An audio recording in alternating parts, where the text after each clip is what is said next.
Hey guys, welcome to Nerdarchy. For Nerds by Nerds, I'm Nerdarchist Ryan, and today I'm joined by... I'm Nerdarchist Ted. Nathan Nerdarch. Nerdarchist Dave. And before we get into the meat of the content here, you guys can sign up for the Nerdarchy newsletter down below. It's in the description, and you'll get all kinds of exclusive, learn how to game with Nerdarchy, back to our regular scheduled content. So, this video is about the idea of how interacting with people that have different or divisive views of your own can make you, basically it can make your gaming table better, and it can also make you as a person better.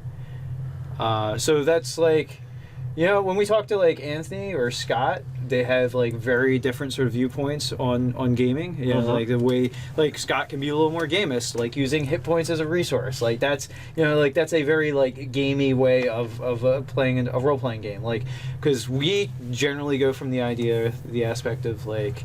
You're like it's like you're a real person, and a real person tries to avoid pain and suffering, and hitting their buddy. Yeah, and hitting their friend and ally because they don't remain allies very long. I think part of that feeling is, from my thoughts on it, is that there's a difference between the game mechanic, like a fireball, always does how much radius is exactly the same every single time. Well, I feel like certain things just wouldn't be that.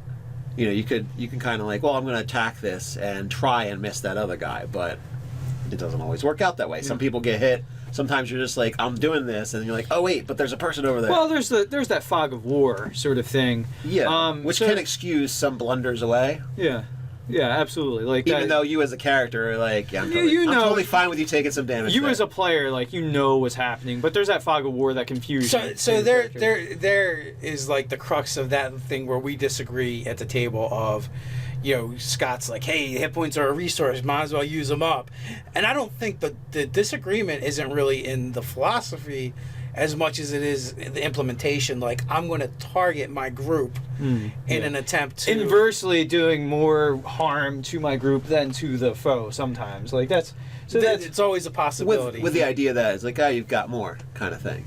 Yeah. But you can take that same scenario and go with, I'm going to try and get as much as the enemy as possible, and...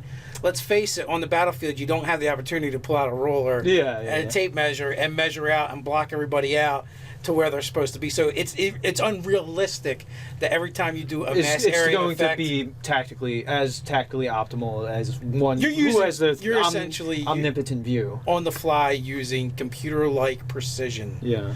If you're able to draw a line and be like, my spell ends here, because the next 5 foot block is the party or a party member. Which is, why if you're going to go that route, it's always good to go Evoker.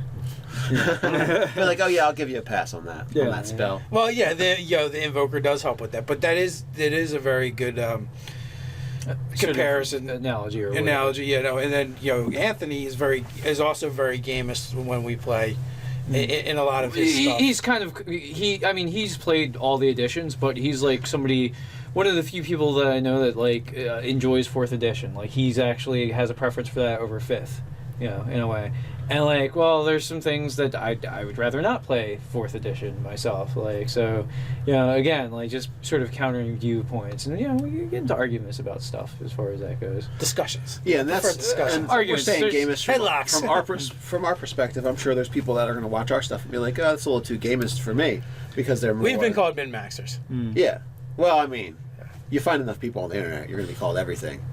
That's true. We have found a lot of people on the internet. A lot of people have found us on the internet. Yeah, but I understand. To somebody, you're going to be a min-maxer. To somebody else, you're going to use your stats incorrectly, or there's somebody on either side of that argument for most of those discussions with the game. We must have come up with at least like a half a dozen video topics just from Scott alone. Yeah. Because he has such a diverse opinion when it comes to gaming. Right. Well, we haven't been playing with him for 20 years either. And in general. So, which makes for a lot of fun. Because it does, it gives us a chance to be exposed to something that's different we're not used to, right? And vice versa, and from that, new ideas can flourish and come about. That's true. Like because if everyone you're ever exposed to is like agrees 110% with what you happen to agree with, you kind of become stagnant, right? Like it's kind of an echo chamber. It's kind of like in a way, it's a boring if you encounter everyone you encounter has the same like Tolkienish basis on fantasy or whatever, like you're only going to ever play games that kind of feel like that, and you're never going to get into like, what if I made a fantasy game that was much more influenced by like Mad Max or something like that, like a fantasy take on that? Well, Dark Sun basically. But you know, like after a while, like just how boring does that get? And wouldn't you get tired of kind of retreading the same ground over and over? The four of us have different opinions, but I feel like it's different opinions off the same axis. Yeah. You know, like when we game with Scott or even Anthony and Nicole, we're actually gaming with people who have a different axis than we do. Like X, Y, and Z. Like we might be X, they might be Y, Scott might be Z. You know? And it's a good thing, and it's fun because. So taking away from this, by having a different playing style, by having a different gaming style, we get to see that and get exposed to that. Me personally, and I link back to the games that Scott ran that weren't at this table, and for a while I commented, or was commenting with you, Dave, about it's like we had an entire session that was like there was only a round and a half of combat, and that was a norm for like 3 sessions, and Scott felt really bad. He apologized. He apologized because there was so little combat, and I looked at it as like eye-opening that this was like the session was so full. And the combat was thrown in for us to deal with this, and we defeated them so quickly. And I'm like, but I thought it was a fantastic session. So it really. So what was the eye-opening part? That that he apologized, or that he felt combat was so important that he had to apologize because there was so little of it. And I had struggled for years. Anytime you would throw out a session that didn't have combat in it. And I've evolved as a player from all of these different things. It's like, combat isn't a necessity for this game. Sometimes it happens. Here's the thing, right? If you're a gamist, what's the most important part of the game to you? The mechanics. Right. And they only come into play in the combat. Yeah, if you don't have a combat in the session, you don't get to use the mechanics. And it's, you can make like a precision roll or whatever, but by and large, yeah. Yeah, so unless you're playing the social character, like the social combat character. Yeah. So so it doesn't come into play, and it is just another way of playing the game. It's not better or worse. It's not right or wrong. It's what people enjoy. We make fun of Cleric of Chaos sometimes, good-naturedly, because he plays a much different game than we do. But he enjoys the game that he plays, and there's no reason why he should change that.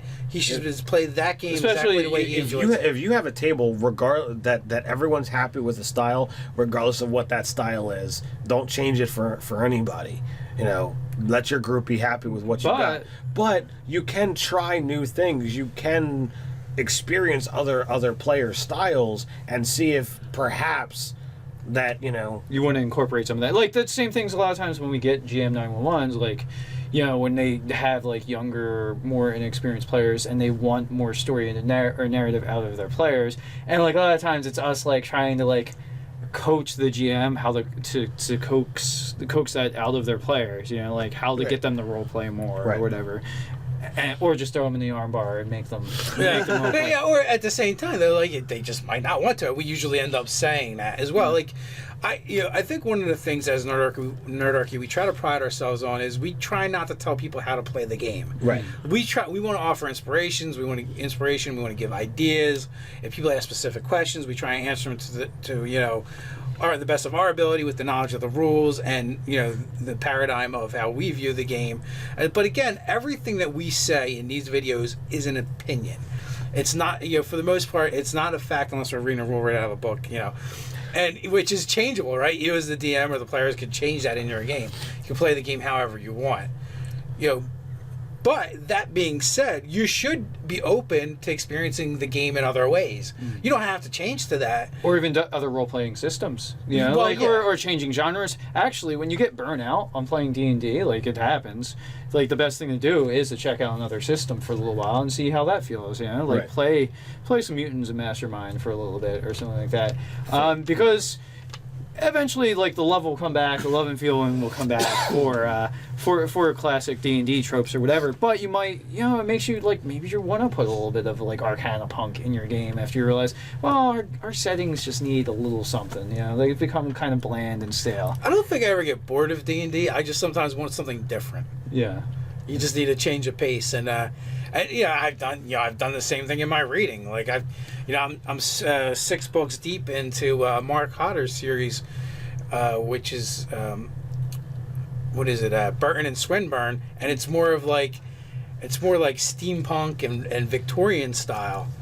And it doesn't mean I don't like fantasy anymore. No, I just wanted to expand my horizons and read something different. Yeah, years ago, I had to take a break from reading the typical D&D fantasy stuff, and I poured for a while into the Star Wars stuff. Yeah. And too, like, what's such a good thing about having outside influences outside of the echo chamber of what everybody who's in the genre stuff. Like, everybody is looking at and pulling from the same sources, so it becomes an echo chamber, kind of homogenous. But, like, draw inspiration from, like, a musical or whatever. Like, like, I could easily see adapting Sweeney Todd, like, into a murder mystery thriller D&D session or campaign. With singing. Like, you don't have to have the singing, but but you could have the barber that's often people for sure. With the cool, awesome, like, switchblade, like, straight razors. Like, those are pretty cool. Like, make them like evil magic items, and like, there you go. Like, and if your party, the people you game with, aren't up on musicals at all, even though it's a super well-known and popular one, it looks completely original once you put that before your party, your people. So. Back to stealing stuff for your game. Yeah. So basically, upending, everything we've talked about. We started off with, with having people at your table that you don't personally see eye to eye with on issues. Not that you're arguing or fighting, just like different styles. So, disagreements can come up from this, but by having this, it exposes you to outside influences, like you just said, and end in this video, basically it doesn't actually have to be from a person. It could actually just be from ideas, concepts, and just things that you're normally not exposed to. Right. Yeah. I mean, like, if you want to do something different, try, like, indoor rock climbing if it's available in your area. And, like, now it's like, oh, I get to kind of see what a DC 10 climb or DC 15 climb looks like because I've actually done it. And, like, that's an experiential version. So maybe somebody who's more athletic than everybody else at the group's like, oh yeah, I do this on the weekends. Yeah, and you can try it out maybe for I should yourself. check that out.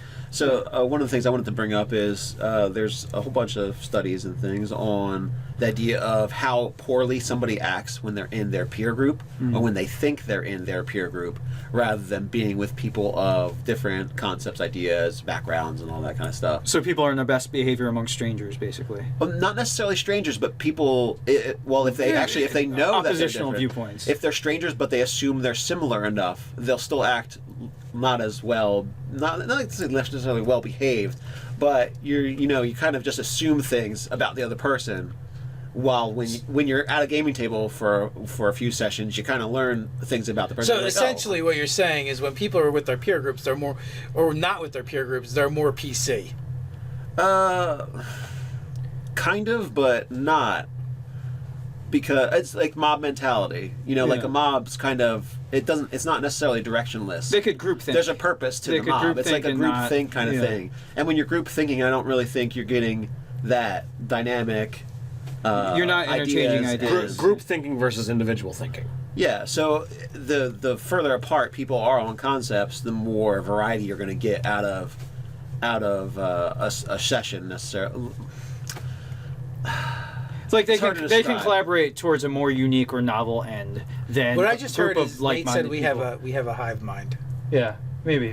I think. Well, I have to say that I've noticed if I go outside of a certain parameter, that I'll catch flack from you guys rather than if I just talk to somebody who isn't like our mentality of gaming. And even though we're different enough, there's still like a parameter to that difference. Just like we say, we notice the difference. Stay in the box, Nate. Stay in the box. We know the difference with the box is with the people that we don't normally game with. We can say like, oh, well, this person's more gamist than us because of this, this, and this.